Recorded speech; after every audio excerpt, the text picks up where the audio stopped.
My business is the art of connection. So it really is about the art of connecting, and however you do that, whether you connect with yourself, with other people, with the work you do, with the environment, taking whatever it is, there's that through line of connection, and that's really important to maintain that in everything you do in life. Otherwise, you're just walking around a bit like a zombie, and that's not a life. That's just not a life.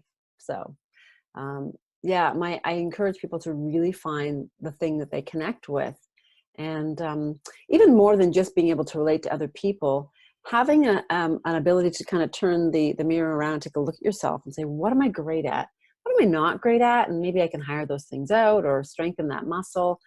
And my big goal is that people walk away with a sense of joy in their life. So if we're talking like about legacies, for example, and that's a really great question, is, what do you want to be remembered for? And I think when I stepped back in that capacity, it made me realize, yeah, what do I want people to remember me by? And somebody had asked me recently, in 2 generations from now, what do you want your legacy to be? And it was like, wow. And for me, it is doing the thing that sparks so much joy that you can't help but walk around like just glowing from the inside. And it's really, I've really kind of come to that. It sounds like a little bizarre to say, but I feel a bit like Mona Lisa. Like when I walk through my life, it's just like this like secret smile. It's this joy that I can't suppress. And some things penetrate it for sure, but for the most part, God, I just like experiencing my kids on a whole new level. My husband. The work I do, what I get to do, how I get to entertain, and all of that is like this massive ball of, it's like, it just keeps the pilot light going all the time. And it's just this, God, it's good life. It's good life. My skill and my talent and my gift is to help other people find their gift, which is like such a random thing. Like, it's not like baking. My gift is baking or my gift is something. It's just like, and for so long I couldn't identify it. And I think that was the interesting thing, and the importance of the work I do or anybody does in this arena is, I think it's not just about talking at people. And I think that sometimes the impression that we have, like we learn to navigate the world in a way where it's like, stand up for yourself and say what you want and do this. But the flip side of that is really empathy. And it's really about, having an exchange with your listener or the other person.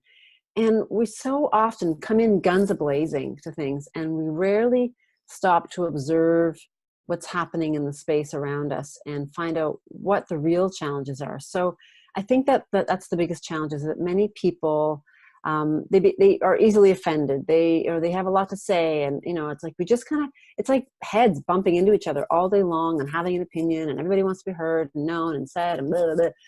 But if you just stop for a moment, and that's the part of connection, it's like it's not just a one-way conversation. It's like a dance. And so if people would just pause a little bit and take the time to observe what's happening with the other person, you'll probably dig a lot deeper and find out what the root cause maybe is, or what's really going on.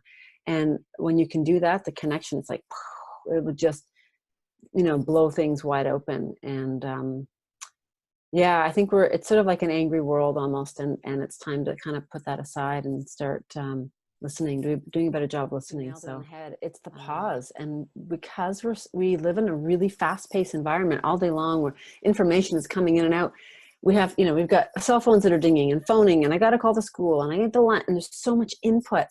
And our world is really more complicated than it used to be. We didn't have this kind of input even, 30, 40 years ago. And we've lost the ability to pause. I think you're right. We just sort of, okay, just pause for a moment.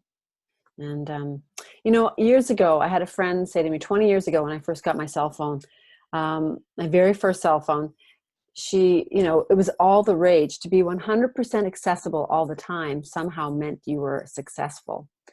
And she said, she made a prediction, and I think she's already onto it. It's taken 20 years, but she said to me 20 years ago, I think a marker of success in the future will be when people become unaccessible again, or inaccessible. So I thought, It's true. We have to learn how to shut down, turn off, unplug to be able to get back to that sense of inner peace and calmness. So that pause, that's a good one. Pause. Ooh, maybe that's a t-shirt. So what's interesting is I started doing this work around the disc personalities, or, self-awareness, like probably decades ago, 20 years ago. And I met my husband, and we, started dating like everybody does. And then you have that first fight, like 3 months in. And I was like, I do not need this. I'm a mature woman. I'm not going to do this again. Like, that should have been the quote right there, right? This again. And then the guy I was dating at the time, my husband, who turned out to be my husband, called me. He says, babe, I'm not a jerk. I'm just a D. I was like, that doesn't mean anything to me. I have no idea what you're talking about. He said, well, come over. I'm going to tell you all about it. And he proceeded to tell me the story of my life. He's like, you were like this, and that. And I was like, he gets me. Oh my God, I have to marry him now. And I did. And we're going to be celebrating 13 years of marriage. So this stuff works. So we use it in a relationship. We use it with our children. But where can I have the most impact in teams and people? And it was like corporate. It's just corporate. So that was a really good shift for me to acknowledge. And that doesn't mean that I can't continue to work with entrepreneurs or even help people drill down a little bit and help them find their kind of golden nuggets within either their own industry or their, team or whatever in the corporate space. But and it's also understanding that knowing what I love to do. I love to edutain, which is just entertaining is so much fun for me. I was an actor for 10 years. I love that. I love to deliver, but I also know that this content is really important. And so I love creating the content. So kind of putting that all together has been really, it's fun. It's a fun process for me. And it's a little scary too. So, cause it's like corporate. Oh my God. It's like going into Azkaban. Like where the Dementors are going to suck my soul. Corporate, no, not corporate. And yet the corporate people need help too. So, but on the flip side of that, I love the entrepreneurs as well, because entrepreneurs have the ability to pivot. When something's not working, you just stop it and then you do something different, right? You don't keep flogging a dead horse. And I think that is a challenge that I feel faces many corporations, or the big moving ships, right? You can't just make a decision. You gotta, if you get it to change a degree, you've done well. So shift a degree in direction. And as I dug deeper and deeper, it just became an acknowledgement that there's so much missing in the world of communication for all types of people, whether you're an entrepreneur, whether you're trying to help your kids in school, parenting, partnerships, whatever. So that's kind of how I got onto this whole shebang thingamabob. Does that answer your question? Yeah, I'm definitely not the person to coin that. I'd like to claim it, but it's not mine. Yeah, it's definitely out there. It's it's entertaining, it's educational, it's fun, it's content that's worthwhile in a fun way, because it's engaging. Because not everybody, if you look at the different aspects and ways that people learn, there's kinesthetic and there's auditory and there's, I couldn't tell you the rest of them at this moment, but everybody learns in a different way. And so people want to experience it. They want to have some laugh along with you. They want to take notes, and all the things that kind of work together to really experience is probably the biggest impact you're going to have. And if you can do that in an hour or 2 or 3 and really throw a bunch of stuff at them, hopefully they'll walk away with at least a couple of golden nuggets. So yeah. And I can entertain. That's my thing. I like to entertain.